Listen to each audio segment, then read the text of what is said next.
பழனிமலை முருகனுக்கு பண்டாரம் தேடி வரும் ஆண்டி முகம் காண வரும் ஆவினங்குடி தேடி வரும்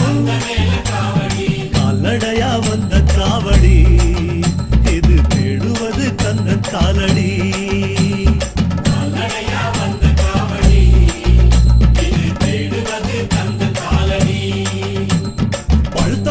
தேடுதப்பா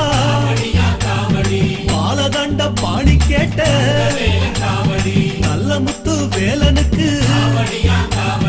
ஞானப்பழம் கேட்டு வரும்